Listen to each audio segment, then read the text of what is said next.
بالظالم، وخلاص عرف نفسه ان هو طول ما هو في المنصب والناس هتقعد تتصل بيه وهتقعد تكلمه وهتبقى حواليه وهتحبه، وان هو طول ما هو في المنصب هيعرف يكبش هنا وهنا. عشان كده بيكبش على قد ما يقدر، لانه عارف انه لما هيسيب المنصب ده خلاص ولا هيبقى ليه مكانة في الناس اللي حواليه، لانه هو اصلا كان وحش معاهم، ولا هيبقى عنده فلوس كتير لانه اساسا كان بياخد الفلوس بالغلط وبالرشاوي وبالحرام.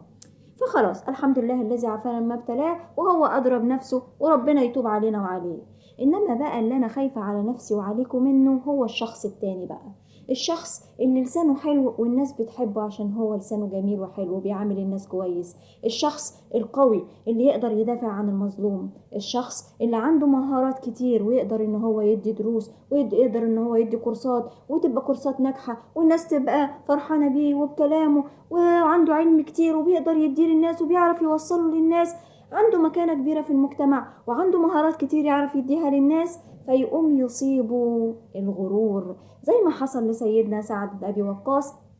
اللي كان حاسس ان هو انسان شجاع ومقدام وبيخش الحروب وبينتصر في الحروب.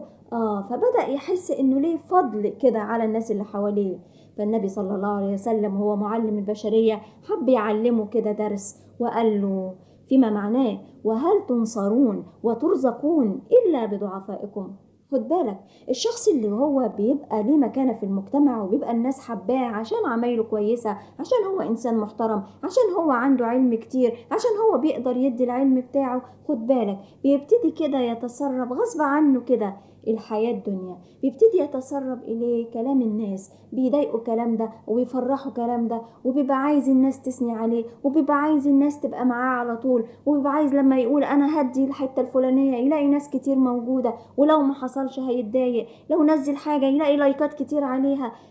فتلاقي الدنيا كده والناس بدأت تخش في قلبه، وبدأ يبتعد نوعا ما غصب عنه عن الدعاء وعن العبادة، بعكس الشخص التاني اللي هو الدنيا مش في قلبه، أصل هو ما بيعرفش قوي يوصل المعلومة اللي جواه، معلوماته على قده، المهارات بتاعته على قده، ما بيعرفش يتولى منصب قيادي ويعرف يدير مجموعة، هو كده قدراته بالشكل ده، ولكنه عنده قدرة كبيرة جدا في الدعاء، واللي بيه ربنا سبحانه وتعالى بينصرنا ويرزقنا كلنا حواليه، زي ما قال لنا سيدنا النبي صلى الله عليه وسلم. من الآخر كده افتكر حديث النبي صلى الله عليه وسلم: لا يدخل الجنة من كان في قلبه مثقال ذرة من كبر. صدق رسول الله صلى الله عليه وسلم. عيليت اوعى تعلى على الناس اللي حواليك، واعرف ان مفيش حد بياخد الحاجة للرزق 100%، كل واحد عنده حاجة شاطر فيها وحاجة ضعيف فيها، فاوعى اوعى الشيطان يغرك باللي عندك ويخليك تنسى ان في حاجة تانية مش عندك وانت ناسيها.